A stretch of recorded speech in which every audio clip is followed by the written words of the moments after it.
Hello, this is Attorney Kim Malek from Malek and Malek. Today, I'm going to talk about how your attorney would appeal treatment requests when you work for a self-insured employer. So this is different from how your attorney would appeal treatment requests for a state-funded claim. Different process, different things you have to do. So I made another video about appealing treatment requests through state-funded claims. Watch that video. But if you work for a self-insured employer, this is the video about appealing self-insured treatment requests. So one of the things with self-insured employers is basically they're usually big employers, like an L Brands or Amazon. I think Cardinal Health is self-insured as well. And they're basically, they fund their own workers' comp coverage. So they have to adhere to every requirement of the Ohio workers' comp system, but they self-fund it so they could save money that way. That's the reason why. One of the things that can happen with these type of claims, and we'll occasionally run into when we take a new case where a claimant has had a self-insured claim that has been running for a while, they were doing things on their own, is there might be treatment requests that have been requested by their medical provider that their medical provider may have submitted the treatment request to the BWC rather than the risk management company managing the self-insured claim. So, and the risk management companies don't always look through the BWC's claim folder, document folder to look for treatment requests. So the doctor may be sending off these treatment requests because maybe they don't know that they're self-insured, and they're essentially, these treatment requests are sitting there hiding within the claim file. They're neither being allowed or disallowed. And meanwhile, the claimant's like, hey, all this treatment's being requested, nothing's happening. So that may be why. So maybe the first thing your attorney would do is get those treatment requests, call up the risk management company and say, hey, did you guys actually get this treatment request? And they might say, yes, we did, but we didn't approve it. Or they might say, yes, we did, and it's approved. That'd probably be the simplest thing to do. Once your attorney does that, and the self-insured employer says, yeah, we saw it, but we denied it, the next step might be to go to look at the treatment request itself. So I'm going to look at the claim documents. So I've made a number of videos about creating an e-account. So I highly recommend, if you have a allowed workers' comp claim or denied, or it's in pending status, irregardless, make an e-account on the Ohio BWC site, and then so you can look at your documents, see what's going on. It's always better to be informed rather than not. It's easy to do, but you could do that. You could look at those other videos to see how to do that. So you log in, you get into the BWC site. So on the top, you're going to see claim documents, claim notes, claim correspondence, limited claim information, and additional resources. So you'll want to click on claim documents. So I have a claim number. You'd put your claim number in here. Say next. Okay. So document type. So treatment requested by medical providers in the context of a workers' compensation claim is done through a document called a C9. You could think of a C9 as like a prescription. So the doctors, that's how you submit a prescription for things. In this case, that's how you submit treatment requests. So physical therapy, surgery, diagnostics, MRIs, X-rays, EMGs, things like this. These are submitted in a document called a C9. So I'm going to go down to document type, and I will say go to C9, and I will apply. And I could see there's a bunch of C9s here. So I've already opened one right here. And so you'll click on that, it will open up, and then you could see what is being requested. So this is an EMG. I think that's supposed to be NCV, but I don't know. I don't know what an NGS is. I know what an EMG NCV is, but this is whatever this EMG NGS thing is for. It's being directed to the lumbar bilateral ×1. So it's a diagnostic. And then it also looks like, and this, your medical provider can do this as well, looks like they're requesting a additional condition through the claim.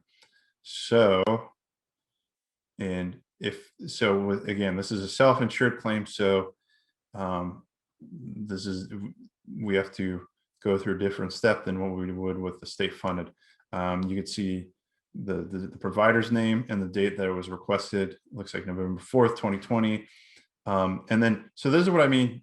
If this was a self-insured claim and your medical provider was submitting these documents to the, basically faxing them to the BWC, the Ohio BWC, this risk management company, which in this case, I guess would be Gallagher and Bassett, they might not have seen these, so this might be empty. In this case, they had seen this one and they denied it. So we could see it would either be approved with disclaimer, approved, amended approval, denied, and then pending. So it could be pending for a number of reasons, and it could be approved with disclaimer if the treatment is directed at a condition that's actually pending before the BWC or Industrial Commission. In this case, it's denied. So we go down here, who's denying it, whoever's names that is, I can't read that. And then the date 11/30/2020. So yeah, so that's a bit of a lag, you know, when you think about it. November 4th, 2020, and they deny it finally 11/30/2020. Anyway, so okay, so how do we deny self-insured treatment requests? So we will remember this information: the treatment being requested, this condition being requested, and then the date of the request. So go back to the BWC page, and then we're going to go to the right. It says additional resources. You go down to injured workers forums. You'll scroll down to this thing called the C86 motion. So C86 motion is how you communicate with the BWC that you want something to happen. So if you want an additional allowance requested, you request in a C86. If you want your wage rate reset, you request in a C86. If you want to request that treatment be authorized, and it's a self-insured employer, this is how you do it. You do it in a C86. Is the only way that you can appeal treatment requests in a self-insured claim, an SI claim, self-insured and claim. You do it in a C86 motion. So you could click, print it out, handwrite it, or open it up by clicking on that little print icon. You could fill it out here and it'll submit it to the claim file, but you'll have to print it out or save it, because you'll have to do 2 steps with this. So first things first, I will have clicked on this, and I'm going to open a version of this, and let's see where this is.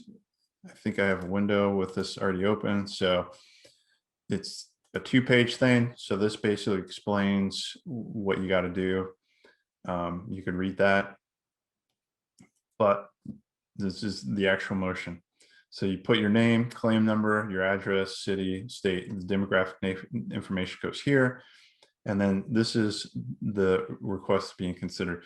And so in this section, your attorney would say, hey, injured worker respectfully requests, in this case, it was the EMG NCV of the lumbosacral. So they're going to say, injured worker respectfully requests that the self-insured employer authorize the treatment requested in the C9 dated, I believe is November 4th, 2020, for an EMG NCV ×1. And then you also may say, also request that the condition, I think it was, let's go look, what was that? What was being requested?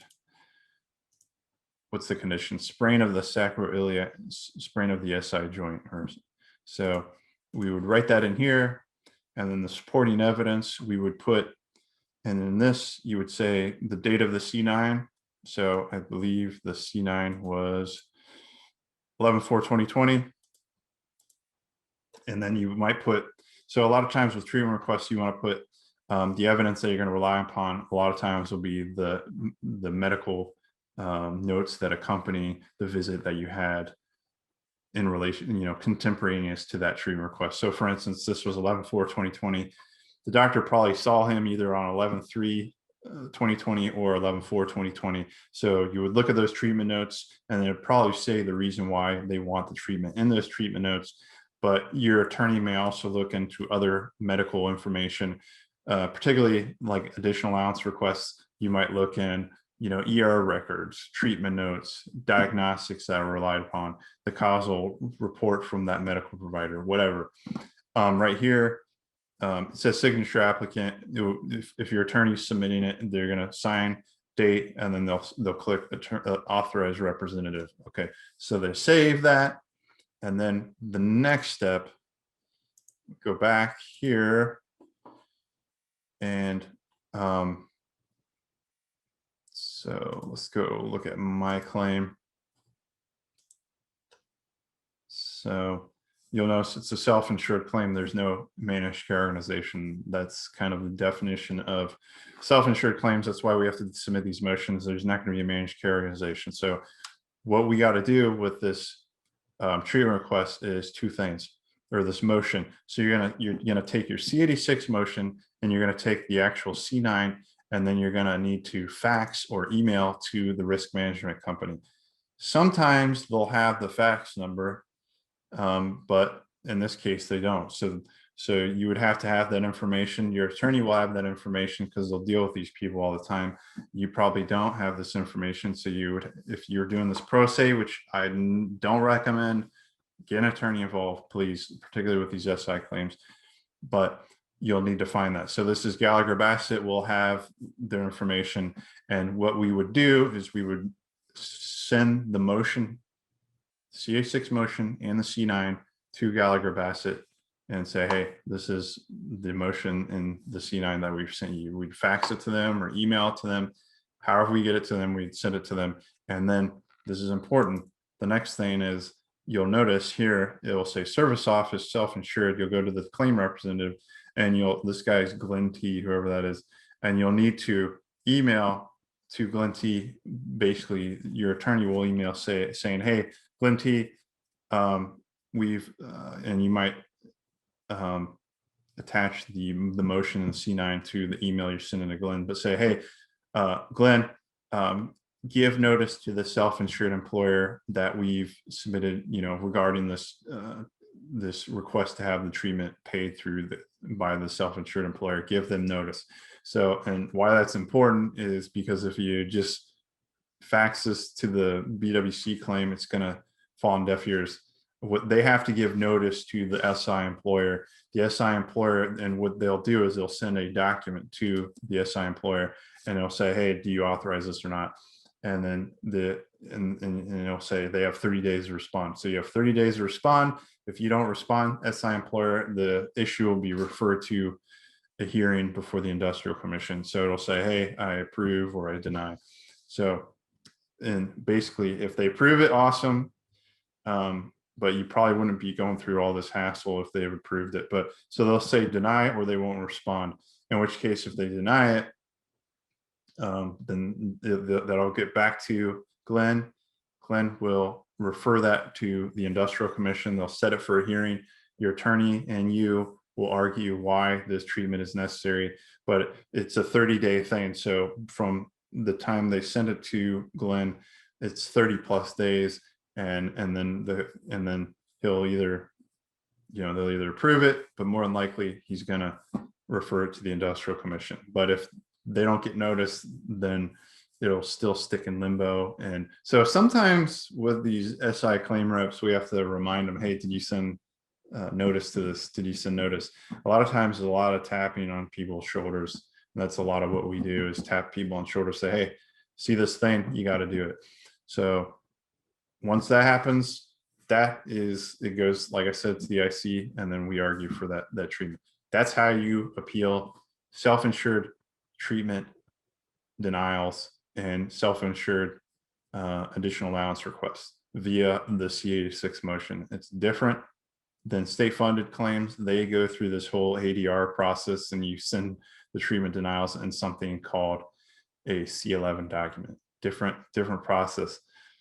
That being said, as always, I highly, highly, highly recommend you contact a workers' comp attorney. You contact us, Malek and Malek, and we will help you or look into your issue and see if we could help you. Or this is Ohio. There's many good workers' comp attorneys in and around the state. Look up their business, read the reviews, see what other folks have to say. Give them a call. Otherwise, if you have questions, concerns, anything, reach out to me, Kit Malek, and I will see if I could help you. Otherwise, stay safe and have a nice day. Thanks for watching this video.